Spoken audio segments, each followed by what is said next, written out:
Hey everyone, I'm Eric Quintana. Thanks for listening to the Up and Vanished trial series, The Trial of Ryan Duke. The trial of Ryan Duke is coming to a close, and a verdict could be just days away. In this episode, you'll hear from witnesses that corroborate the Ryan Duke defense. You'll also hear from Ryan Duke himself. As a warning, some of the audio you'll hear is of graphic content. Listener discretion is advised. Here's Nina. We had a few witnesses on Monday morning, including Romy Franco from the University of North Texas. She confirmed that the bones found, these small fragments, they were human, but could not be identified to a specific person. Well, due to the low-level amount of data that was obtained and just the poor quality of the data, it didn't meet our criteria or thresholds for being able to report any profile. Therefore, the data was deemed inconclusive and no results were reported. Okay. So to be clear, is there any way for us to know if the bones that we've actually looked at belong to one single person, a specific person? It is not. Well, because the DNA looked to be very degraded and just low level, and the fact that it was described as being burned or charred, I would think that had a lot of factors that caused the DNA to become damaged. After more than a week in court and more than 24 witnesses, the prosecution rests its case. Stated rest, Your Honor. Okay. All right. Thank you, Mr. Rigby. Ladies and gentlemen, the state, as you heard, has rested their case, which means they've presented all the evidence they desire for you to hear in what we know is their case in chief. The state wants the focus to be on two things: Ryan's confession and the latex glove found in Tara's yard on Monday morning.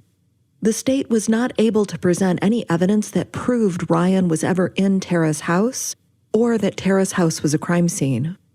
Once the prosecution rests, Ryan's attorney, Ashley Merchant, will ask the judge for a directed verdict based on a lack of evidence.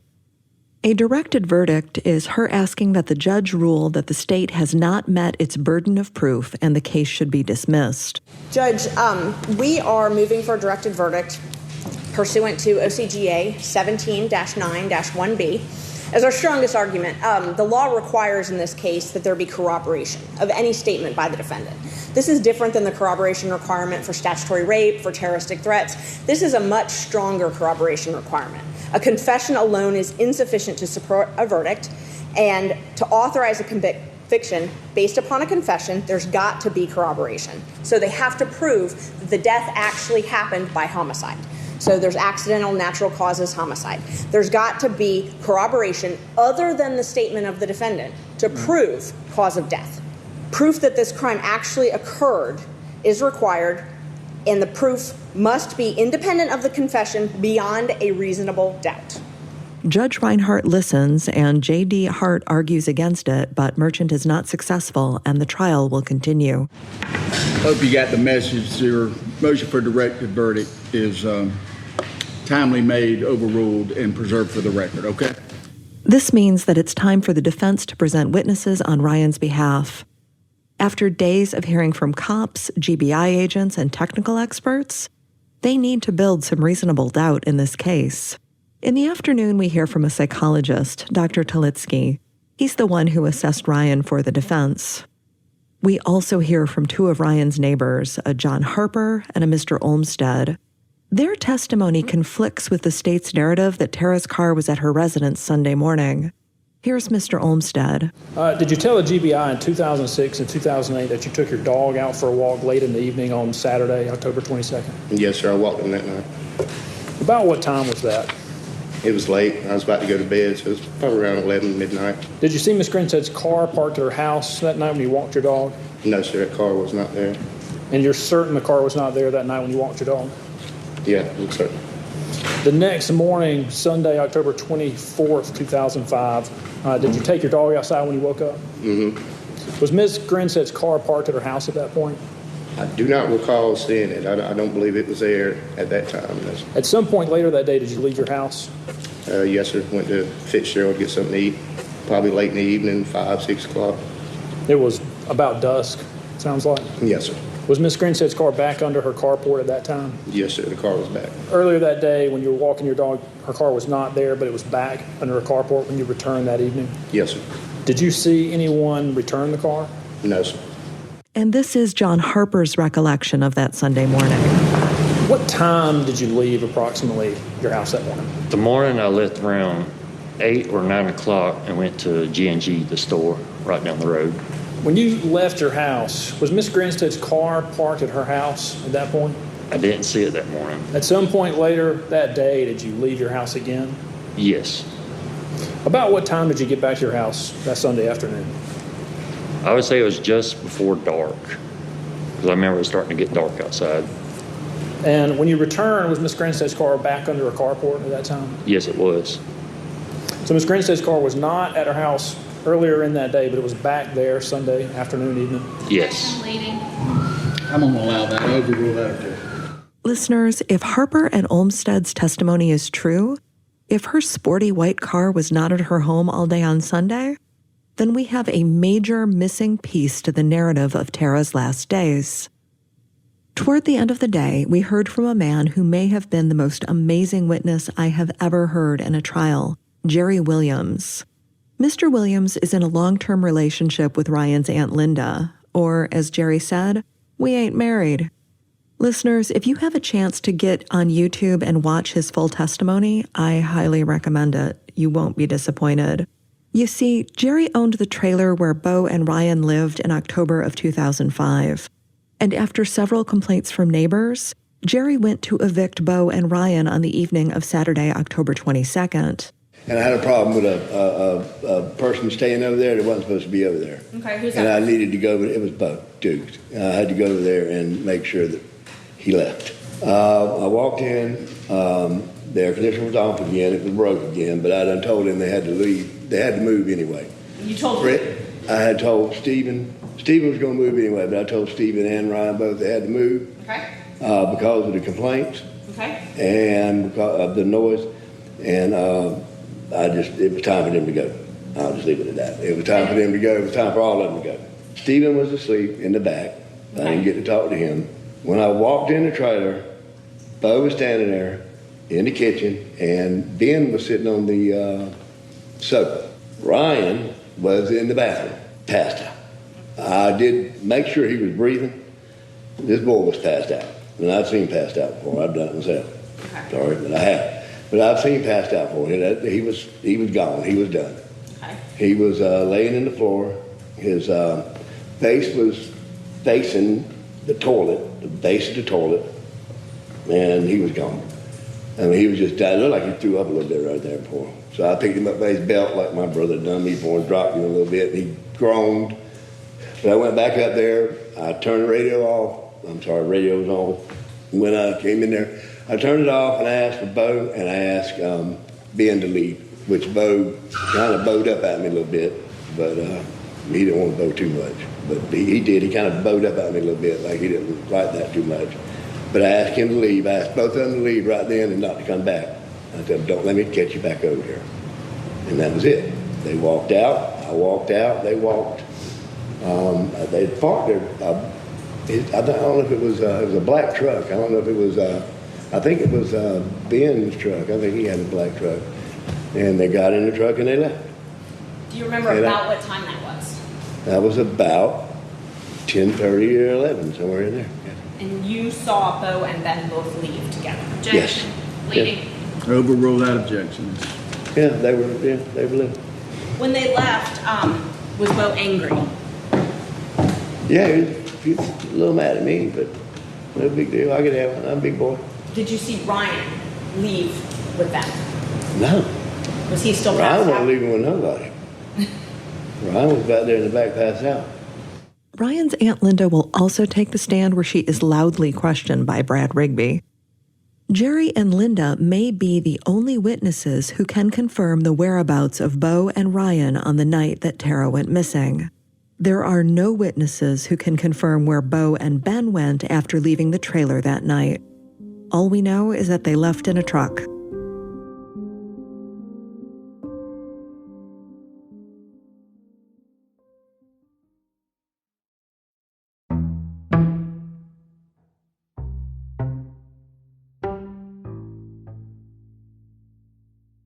Tuesday morning starts with Tara's best friend, Maria Woods.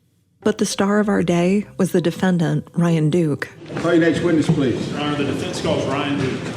All right. Good morning, sir. Before you're seated, please give your attention to Mr. Gibbs. He'll swear you in and direct your testimony. Mr. Duke, you swear the testimony you're going to give today will be the truth, the whole truth, and nothing but the truth, so help you God? I do. Please be seated. Please be seated, sir. If you would, please state your full name for the record and for the jury. Ryan Alexander Duke. The defense pulled no punches when they called the defendant in this case. Mr. Duke, did you murder Tara Grinstead? I did not. Did you break into her home on October 22nd or 23rd, 2005? No, sir, I did not.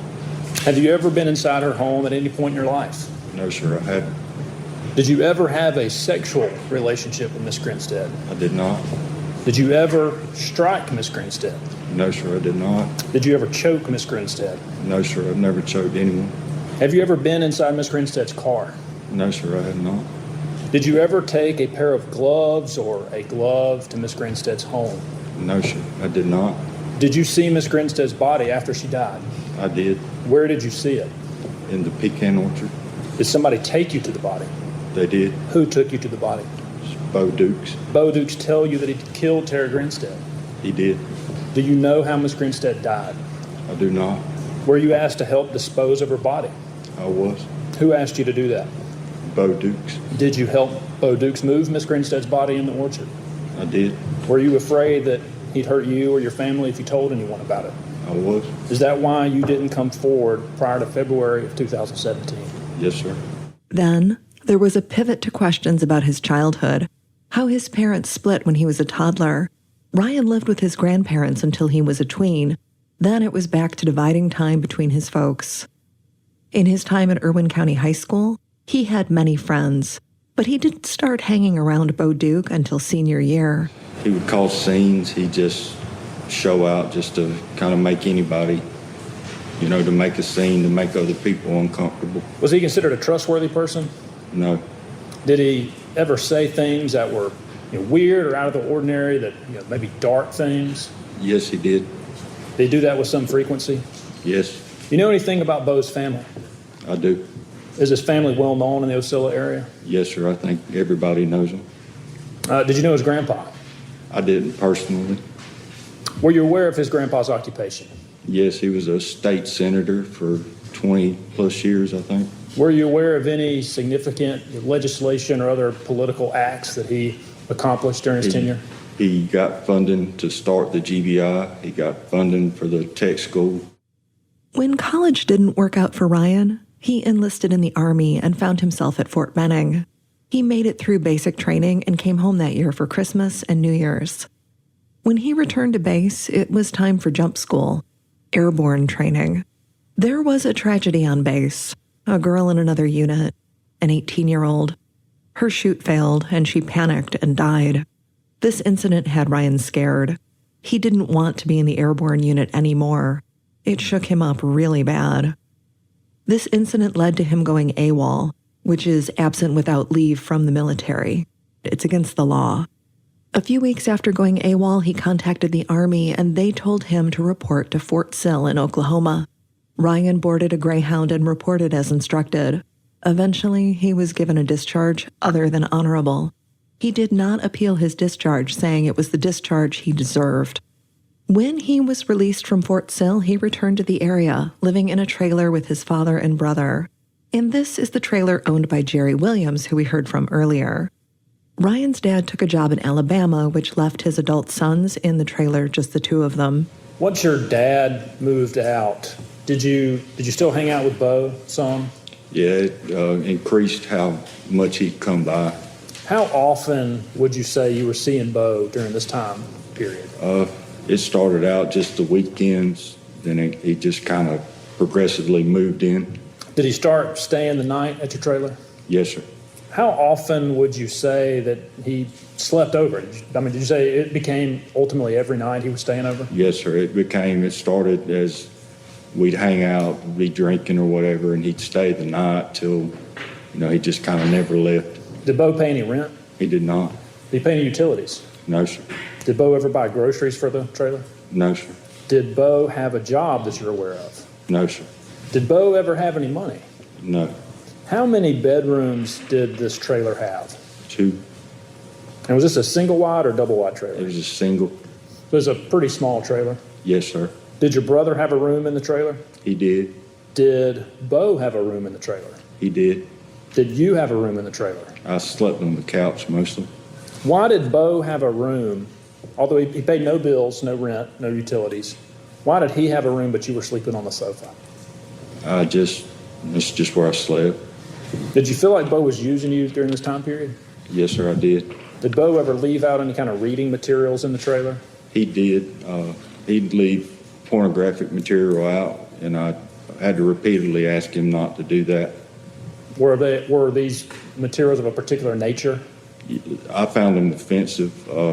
It was bondage. I don't know how I would put it. Did the magazines that you saw, did they depict violent sex acts? Yes, sir. How'd you feel when you saw those magazines? It was gross, offensive. Did you ask Bo to stop leaving the magazines out? I did.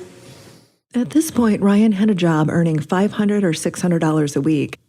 He worked 5 12-hour shifts, 7 in the morning until 7 at night. Questioning leads Ryan to October 22nd, 2005. He woke up around 5 p.m. He is keeping his sleep schedule attuned to his work schedule. And when he wakes up, Bo and their friend Ben are over at the trailer and they're drinking tequila. I think they had started drinking. They was all kind of having a little get together. They was football on the TV, What were they drinking? Tequila. Did you like tequila? No, sir, I do not. How does tequila affect you personally? Usually it makes me sick. Would you have ever driven after drinking tequila? No, sir. Did you drink tequila with the rest of them? I did. They kind of, come on, let's take some shots. It's first time I'd seen Ben in a long time. Did you also drink some beer while you're drinking tequila? Yes, sir. Do you recall anybody else coming over to the trailer that evening? No, sir. How'd you handle the tequila and the beer that night? I got sick. Did you throw up? Yes, sir. What is the last thing that you remember happening on Saturday, October 22nd, 2005? I just remember us taking tequila shots, and the next thing I know, I'm out. Do you know approximately what time that night that you passed out? It'd been 9, 10 o'clock. Where did you pass out at, if you remember? In the bathroom, hugging the toilet. Do you remember anything else whatsoever about the night of Saturday, October 22nd, 2005 that you haven't already told the jury? No, sir, I do not. This is where Jerry found Ryan passed out that night. When Ryan wakes up on Sunday morning, he's still in the bathroom. He's still face down near the toilet. It's about 8:30 a.m. and Bo is waking him up. Well, let's talk about the next day, Sunday, October 23rd of 2005. Yes, sir. Do you have a clear memory of waking up that morning? I was woke up. Bo woke me up. I was asleep on the floor. It was maybe 8:30 in the morning. It was daylight. He looked panicked, freaked out.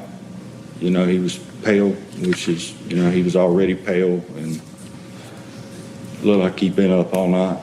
Were his eyes bloodshot? Bloodshot. They were sunken. So did he look different than he normally did? Yes, sir, he did. Upset, shaking almost, just, you could tell something was wrong. What did Bo Duke say to you when he woke you up that morning? He said he killed Tara. So what was your initial reaction when he said, "I killed Tara"? I didn't know who he was talking about or what he was talking about. And what did you say? What was your response? It was that, just... Were you confused? Yes. I asked him what he was talking about. I asked him who he was talking about. And what did Bo respond to that question? Yes, he said he killed Tara Grinstead. Were you alarmed at this point? Yes and no. I mean, it's Bo, so it's hard to... Did he make off-color jokes like this? Yes, sir, all the time. And what did you say to Bo once you got in the living room? I asked him what's he talking about, what's going on. How did Bo respond? He made the statement that he killed Tara again. He got out a wallet that had the driver's license in it. Did he have, when he got the wallet, excuse me, you say he got the wallet out? It was there was a purse sitting on the table. And do you remember anything specifically about the purse or the wallet? Yes, sir. I remember I could see the driver's license through the sleeve of the wallet. And whose driver's license did that appear to be? It was Miss Grinstead's. Were you alarmed at this point? No, I had assumed he just stole the pocketbook or purse from somewhere. And did you say anything to him in response once you had the purse, or saw the purse and had the wallet? Yeah, I still didn't believe he had committed a murder. Did you tell him that? Yes, sir, I did. Did you ultimately decide to take some kind of action? I did. I was going to return her purse. I'd say I assumed he had just stole it. So I went to the bedroom, asked Bo if I could borrow the keys. He didn't answer me, so I grabbed his keys and got in the truck. I drove towards Ocilla. During his time on the stand, Ryan testified to when and why he made the 411 call to the home of Tara Grinstead on that Sunday morning. So where were you driving? You didn't know where Miss Grinstead lived, so where were you driving? I knew it was in the area. That's when I saw the store. I thought I could just make a phone call, try to call or get in contact with Miss Grinstead to make sure she was all right or return her purse. You stop at the Swanee Swifty store, and did you use the payphone? Yes, sir, I did. About what time was it when you used the payphone? It was around 9:30. And did you try to call Miss Grinstead? No, sir, I didn't have the number. I called 411 to get the phone number. Did anybody answer? No, sir. Did you get the answering machine? No, sir, it said the call was not answered or disconnected. I wasn't, I didn't think what happened had happened. I was still kind of. At this point, did you believe that Bo had killed Tara Grinstead? No. What'd you do next after you make the phone call? I thought I knew the area around where Miss Grinstead lived, so I rode around a couple blocks, and I knew her car. I think most people would have recognized the little white sports car. And like I said, I rode by a couple houses or a couple blocks and didn't see the car. Remember, the two neighbors testified that Tara's car was not at her house at that time. He's not able to return Tara's purse because he can't find her house. So Ryan returns to the trailer where Bo is waiting. Yes, sir. I went in there and I grabbed his leg, shook him. He wasn't asleep. I asked him what he was talking about, tell me what's going on. And he told me he'd show me. That's when he gets dressed, comes out, tells me to come on. We get in the truck. You can tell something's wrong. You still don't know what, but something's off. He started driving towards the orchard. I'm getting more and more worried. I can tell something's wrong, but I still think Bo's screwing with me. He did that a lot.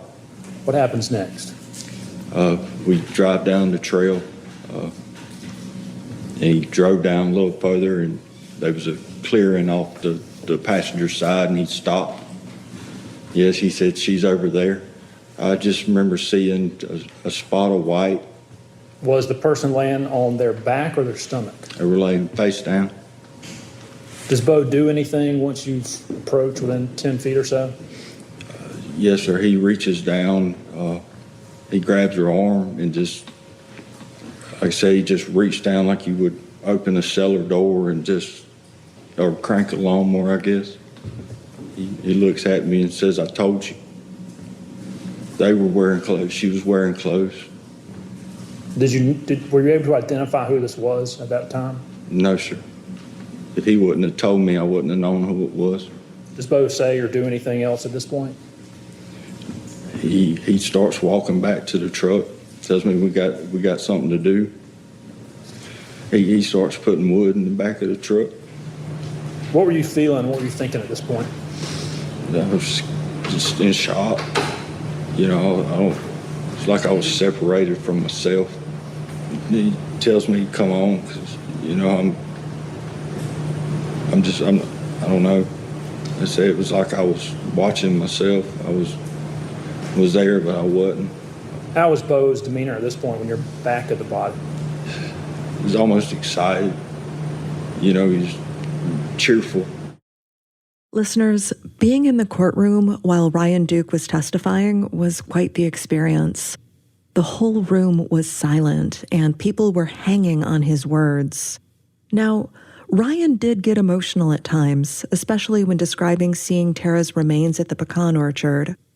At one point, a bailiff brought over a box of tissues, but Ryan didn't lose his composure, and he managed to get through some particularly dark and unsettling descriptions of things that happened at the orchard. You walk back over to the body. Does Bo do anything to the body? He tells me to help him pick her up. Did he touch the body or anything before? He did. What did he do? He pushes up her shirt, starts following her. Did he look at you when he did that? It was like I wasn't there. I remember telling him to stop, and I remember how he looked at me. It's like I'd never seen him before. I can't describe it. I don't have the words to describe it. What happened next? He tells me to come on, we got to move her. I grab her by her feet and help pick her up. Did Bo help pick her up as well? He did. Picked her up, we placed her on the tailgate of the truck was down. Placed her on the back of the truck. Mr. Gibbs, the soft-spoken defense attorney from Irwin County, he too became emotional during some of the darkest testimony Ryan offered in court. How did she look when you came over to her? She was beat up. She had bruises on her arms and legs. I said I wouldn't have recognized her.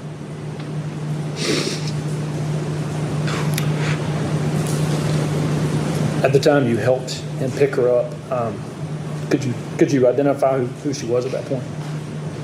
No. How was her hair? It was over her face.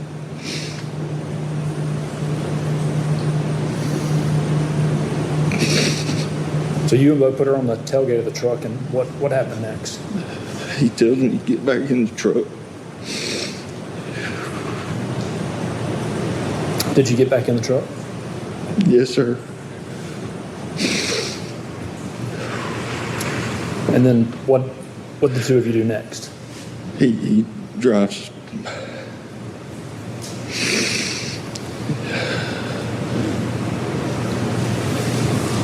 He drives further down into the orchard. It's eventually the orchard ends, and he kind of, does another U-turn and backs up into a clearing. That's when Bo starts to unload the wood. He told me to get out and help him. He started to kind of stack it or lay it out. That's when I figure out what he's fixing to burn. What happens next? What's your reaction at this point? I vomit. I'm dry heaving, I'm crying. Does Bo say anything? He starts laughing at me. Once the wood's stacked up, what do y'all do next? Bo tells me to help him put her on the wood. And did you help him? I did. Move the body? I did.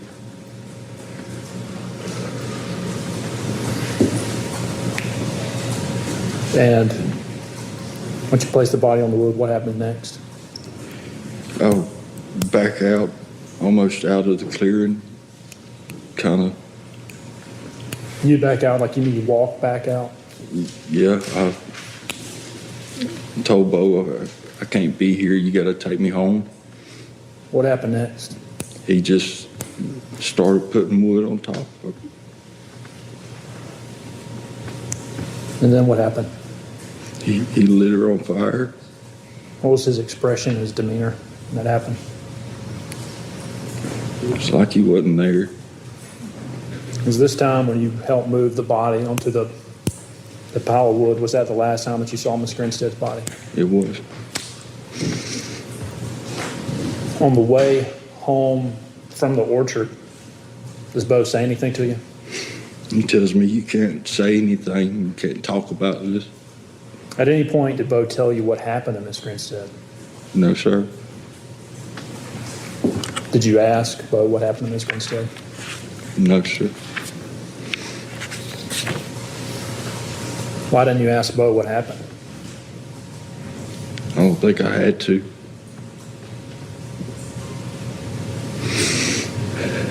When you get to the trailer, what do the two of you do? I get out of the truck before I'm really even out the way of the door.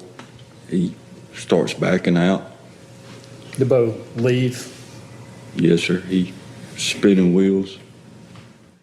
Ryan wouldn't see Bo for another week. And when Bo came by the trailer, it's to get Ryan outside so he can find out if Ryan has told anyone what happened. He had knocked on the door and stepped back. I guess so I'd come outside and talk to him. He asked if I was all right, if I'd said anything. And what was your response? I said, no, I'm not okay. Did you ever discuss Miss Grinstead at any point after this? He'd bring it up. Bo would bring it up? Yes, sir. He'd remind me, you can't say anything. You can't talk about this. Nobody believe you anyway. Were you afraid of Bo? Yes, sir. Why? I don't know what Bo's capable of doing. Was there anything that he did other than things we've talked about previously that made you afraid? You just didn't know what he would do. I mean, let's say he had killed somebody, that's no reason enough to be scared of somebody. Then, Bo has a sad story for Ryan. He's been kicked out. He's got no place to go. Can he stay with him again? And for some reason, Ryan agrees and Bo returns to the Duke household. In November of 2005, Bo hosts a party in the orchard. Did you talk to Garland a lot at the party? I did. I hadn't seen Garland in a while. We were friends, you know. Did you say anything to him about Miss Grinstead or anything that happened at the orchard?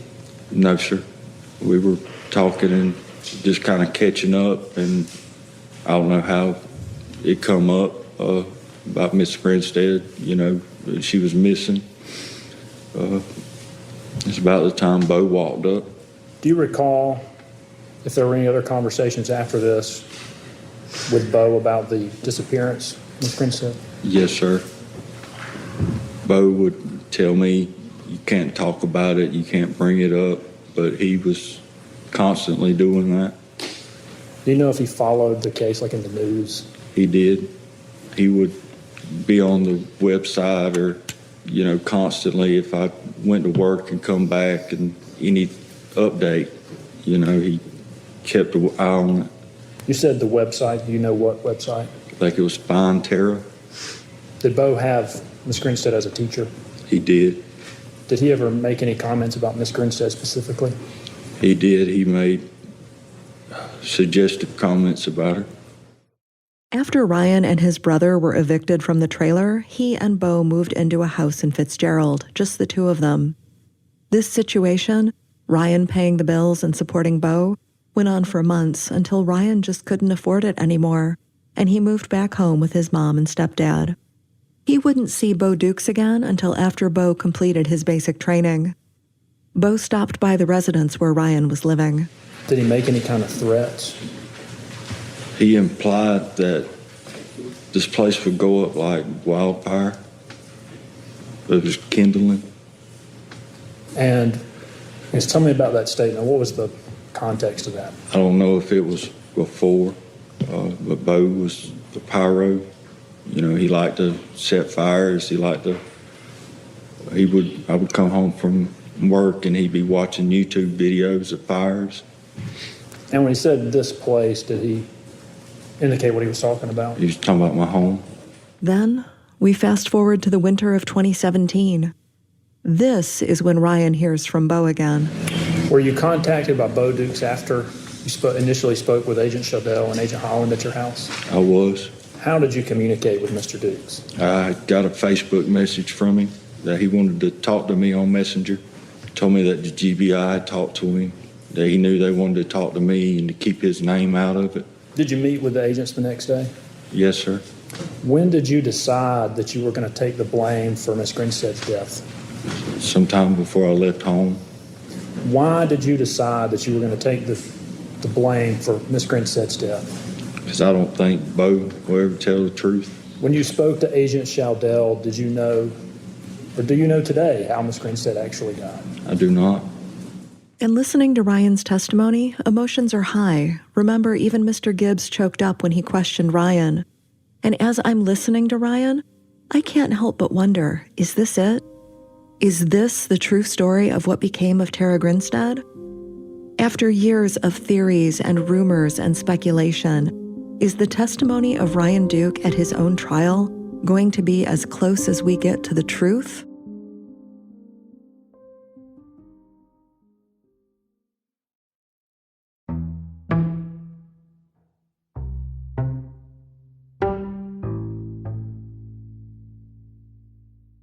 We have a lunch break, and after lunch, we have J.D. Hart for the prosecution. She is cross-examining Ryan.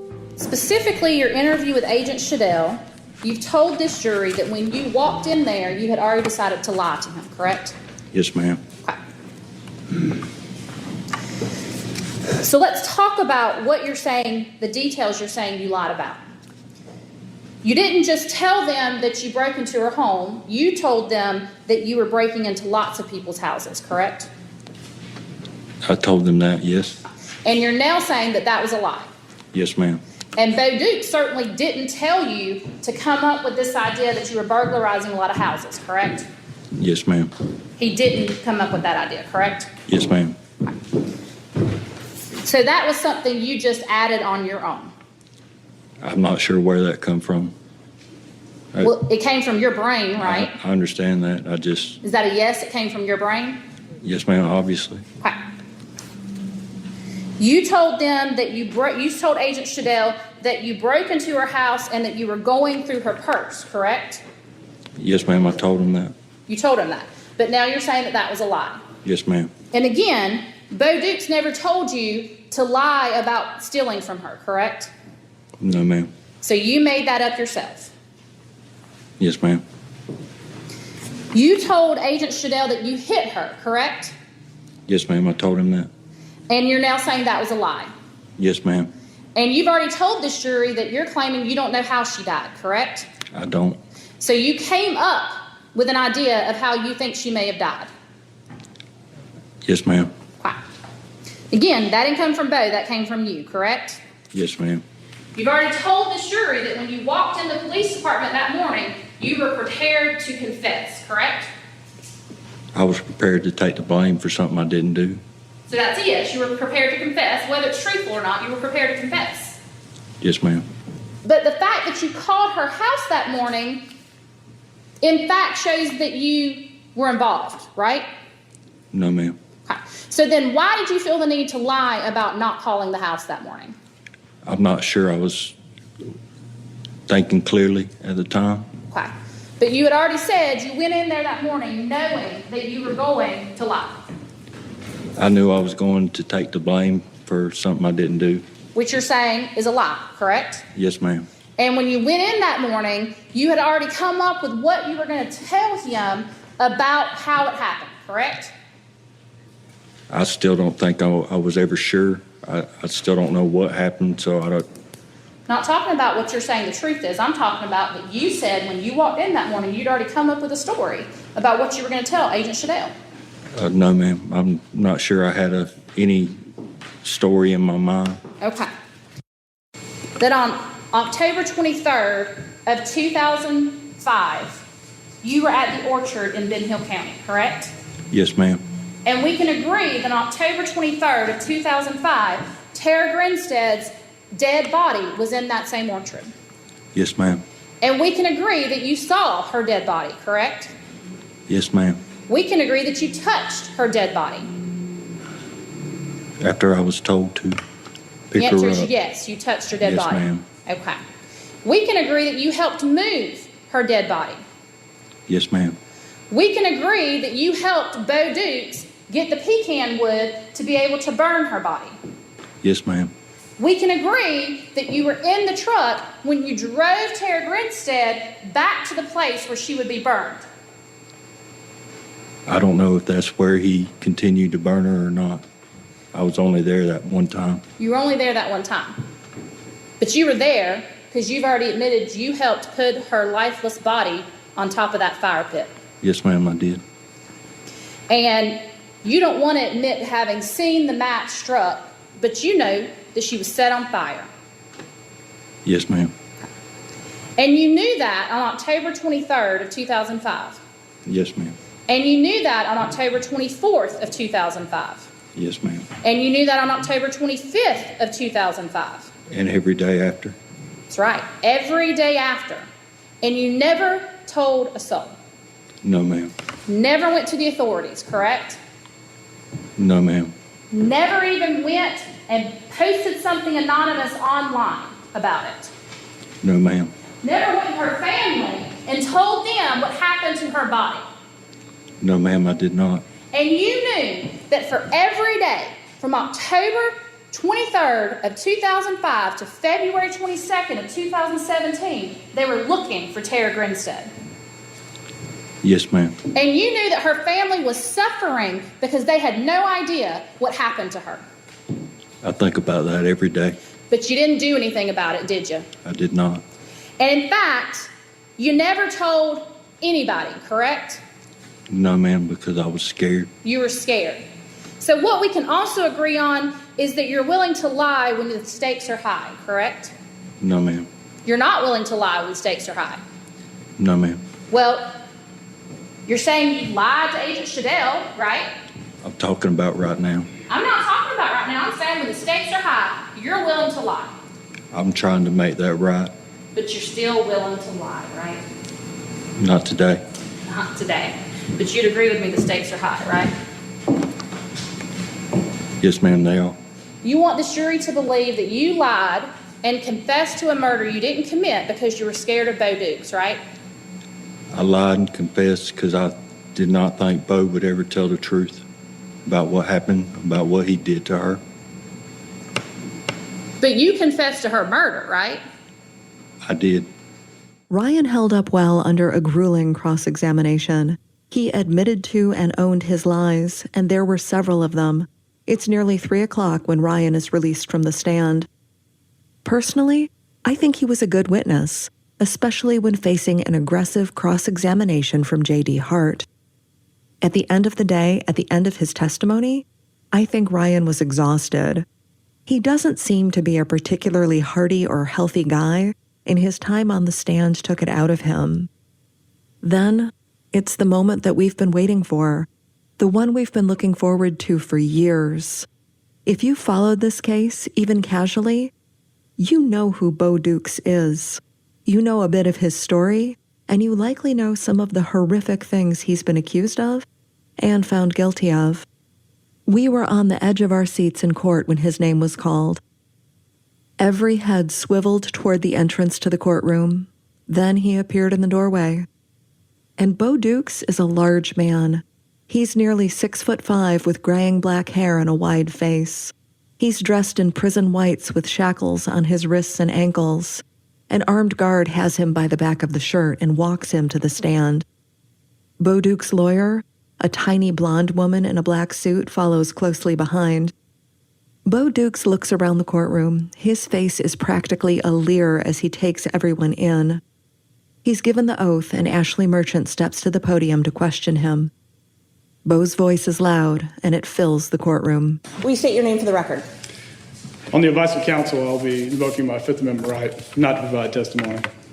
How'd you get here today? On the advice of counsel, I'll be invoking my Fifth Amendment right not to provide testimony today. Mr. Duke, do you intend to invoke your Fifth Amendment right to every question? I do, Your Honor. Any reason to continue this? No, Judge. You'll be excused. And just like that, Bo Dukes is gone. He was out of the courtroom within a minute of him pleading the Fifth. It's a huge letdown, and there is a shift in the room when he leaves. Whatever we were hoping for, we aren't going to get it. The rest of the day is dotted with character witnesses. Ryan's old girlfriend and a female friend talk about what Ryan was like, how he was kind and peaceable. We get a bit of color commentary from Dion Smith, one of Ryan's high school friends. Ryan was a good guy. Never in no trouble. Just real dependent. Somebody you can depend on. Real quiet, mild-tempered, kept to himself. Do you consider him to be a peaceful person?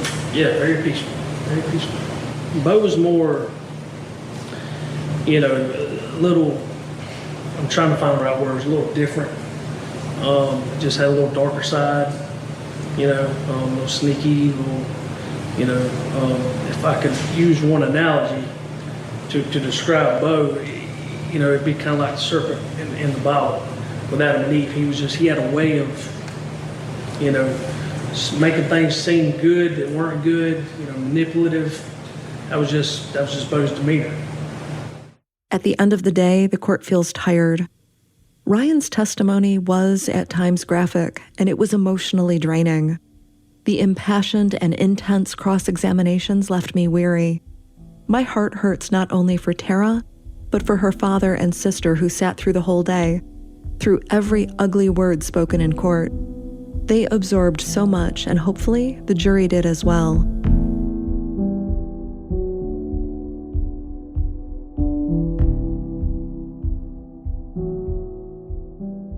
Joining me now, Nina Instead. Nina, a not so busy day in court, but one of the final days of the court proceedings today. How did it go? It was a very interesting morning. We had closing arguments. For the defense, it was split between John and Ashley Merchant. John gave the first portion of the closing argument, and Ashley gave the second portion. And they said, look, there's no evidence. We have a glove, which isn't evidence of any crime. And we have a confession, which he got on the stand and explained to you that he was frightened and he was in fear, and he gave this false confession to protect his family. She talked about things that happened in Irwin County and things that happened in Ben Hill County, which is going to come up later, so put a pin in that. And then for the prosecution, we had Brad Rigby. And my goodness, it was like an old-time gospel review in there. He was yelling. He was capering around the courtroom. He was whispering and being real quiet at points. And he had a picture of Tara put up for the jury, and at one point even held up Tara's coat, which she was known to be wearing the last night that she was seen. But it was a little intense in the courtroom when he gave his closing argument. And so now it's kind of left up to the jury. It is up to the jury. Yes, the case is with the jury. The jury now goes and deliberates for as long as they need to. At what point did they get basically sent to deliberate on this? It was essentially at lunchtime, so 12:30-ish. At 5 o'clock, the judge called them out of the jury room and asked how they were feeling and if they wanted to continue or if they wanted to wrap for the day. But before the judge called them out, at the end of the day, there were 2 questions from the jury, and both regarded item 6 in the indictment and the term proper venue, which takes us back to the Irwin County, Ben Hill County question that Ashley raised during her closing. And so what do both those things kind of together mean to you? That they're looking at they're looking at indictment item 6, and they're looking at, did this happen in Irwin County? Did this happen in Ben Hill County? That would be my guess, although you never know what a jury is thinking. What is indictment item 6? Count 6 is they charge and accuse Ryan Alexander Duke with the offense of concealing the death of another for that said accused in the county of Irwin on or about the 23rd day of October 2005. So it seems as though they're really kind of dialed in on, at least for now, at least with that, dialed in on that aspect of things and maybe less so on the other stuff, or maybe the other stuff is more clear? Again, it's hard to say. It could be that the other charges were clearer. It could be that this sixth count, this concealing a body, was the clearest, so they decided to start there. But when the question came out to the judge about it, the judge turned to the lawyers and said, all right, how are we going to explain this to the jury in a way that doesn't influence them, in a way that doesn't confuse them? And there was some dialogue between J.D. Hart and Ashley Merchant about, we use this wording, we use that wording, and the judge ended up going with sort of a hybrid between what the two of them wanted. Because again, the judge doesn't want to influence the jury in any way. The judge is just there to make sure that proceedings go well. He is not a decider. What's the timeline in your estimation of how much longer this goes in terms of the jury deliberation, in terms of, we can never really know if there's going to be any more questions that might come up or anything else that might happen in the course of deliberating. But what's the timeline you sort of see for how this, for when we know the verdict? The feeling in court seems to be that they'll have a verdict at some point tomorrow on Friday. It could go through to Monday, and I don't know that they will deliberate over the weekend. The judge may send them home for the weekend and ask them to come back Monday morning and deliberate. But again, the overwhelming vibe in the courtroom is that they'll come back with something tomorrow. If not tomorrow, could they come back on Saturday? I don't think so. I don't think the judge would have them meet on Saturday. I could be wrong about that. Well, it's more to say they don't have a specific time limit. They can deliberate, say, tomorrow for as long as they want, as long as they're kind of up for it, right? They don't have to stop Correct. at like 5 o'clock, or they don't have any kind of deadline they have to meet or anything like that. No, there's no limitations. I think the judge will ask them to take a lunch break. And I think the judge will, like he did today, meet with them toward the end of the day and say, how are you feeling? Do you want to continue? Are you ready to call it a night? And the consensus seemed to be at the end of the day today that they were ready to call it a night. What is your sense, and I'm putting you on the spot a little bit, but what is your sense of how the jury will how they will see this? What verdict will they come back with? I think it's going to be a mixed verdict. I think he's going to be found guilty on some charges in Irwin County. There's the emphasis. And guilty on some and not guilty on others. And I think the location where the charges are alleged to have taken place will have an influence on that decision. Well, whenever there is a verdict, we will obviously drop something relatively quickly, kind of a breaking news type of episode or segment on for the Up and Vanish trial series. Nina, thank you so much for being down there covering for us, and hopefully this all wraps up tomorrow. That would be great. Thank you, Eric. Thank you. Thanks for listening to the Up and Vanish trial series, The Trial of Ryan Duke. Tune in Tuesday as we cover the verdict and find out whether Ryan Duke will be found guilty or innocent of his charges. Don't forget to check out Payne's Weekly Recap on Friday, only on Tenderfoot Plus. Up and Vanish is produced by Tenderfoot TV in Atlanta, with production support by Core TV. Created by Payne Lindsay. Executive producer Donald Albright. Produced by Thrasher Banks, Meredith Stedman, and Eric Quintana. Edited by Thrasher Banks. Hosting and field production by Nina Instead. Music by Makeup and Vanity Set. Sound design and mixing by Cooper Skinner. Original artwork by Trevor Eiler.